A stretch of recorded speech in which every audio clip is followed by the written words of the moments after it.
Welcome back to the garden. September is full of surprises. Long blooming favorites still going strong, new mums showing color, and even a few experiments I'm trying in this small space. I will share plants perfect for a compact garden like dwarf goldenrod and dwarf ironweed, plus how I'm testing Alstroemeria to see if it can survive my cold zone. There's so much happening. Let's dive in. Early this month, Heliopsis aspera really brought structure to the garden. It's the first year it has truly made a statement, and I think I know why. Earlier in the season, I cut back the penstemon setates and even turned them into the wreath. That little change opened up the space and allowed the Heliopsis to shine. If you would like to see how the wreath turned out, check out the video I have linked. I've noticed my summer garden can feel a bit quiet without long bloom plants and interesting foliage. That's why I love Alstroemeria. It's been blooming non-stop since August and really keeps the garden alive. I also added Alstroemeria summer relief to the garden this year.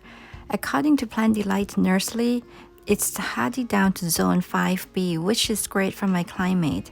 Honestly, both Coral Chaos and Summer Relief look so similar, it's hard to tell them apart. I will see which one truly proved cold hardy in my zone and share an update with you next year.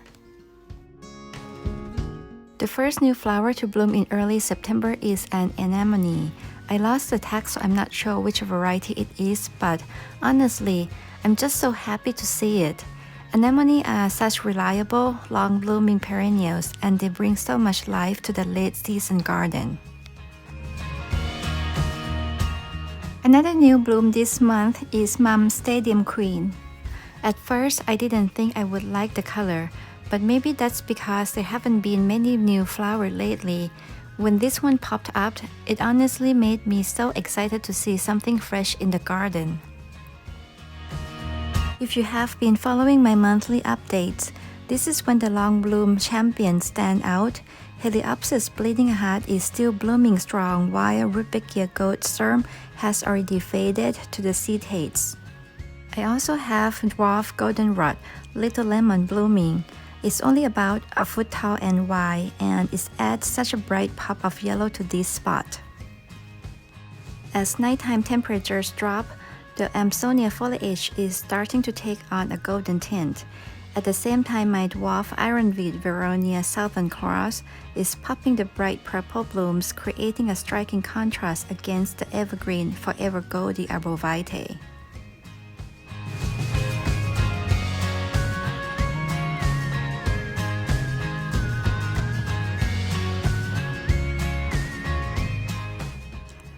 Look at this sea lavender. It has been blooming non-stop since August.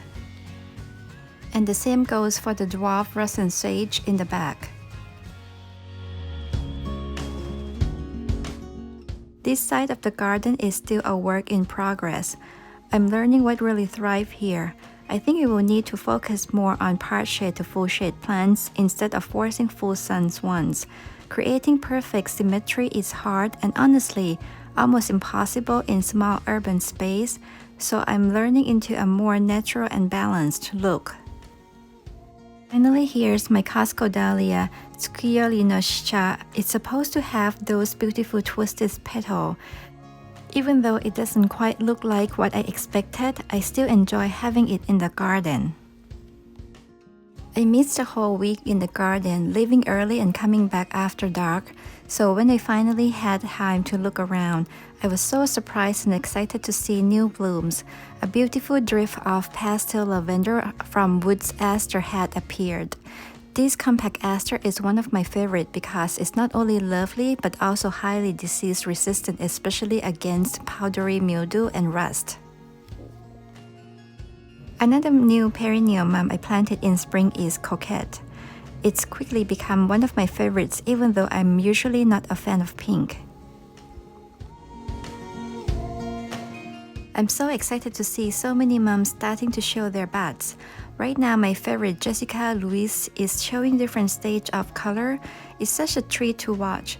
If you're interested in learning more about perennial mums, I have linked a video in the description and in this video where I share the tips on how to get them to come back and compare different varieties.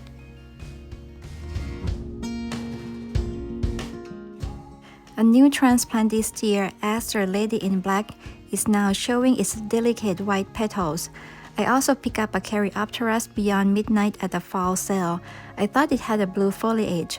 I'm curious to see how it changed next year.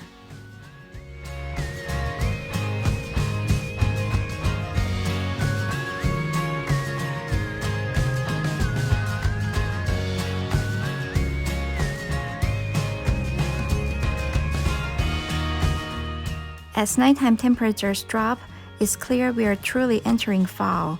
Mrs. Poppins is starting to show her bright red berries, and my dwarf Mugo Pine Karsten Winter Gold is beginning to develop those golden tips as the cold sets in. Even though I'm not a fan of winter, I'm so excited to see more mums bloom. This is truly one of my favorite seasons in the garden, and I can't wait to share more with you. I hope you enjoyed this little tour, and we'll see you next time. Bye!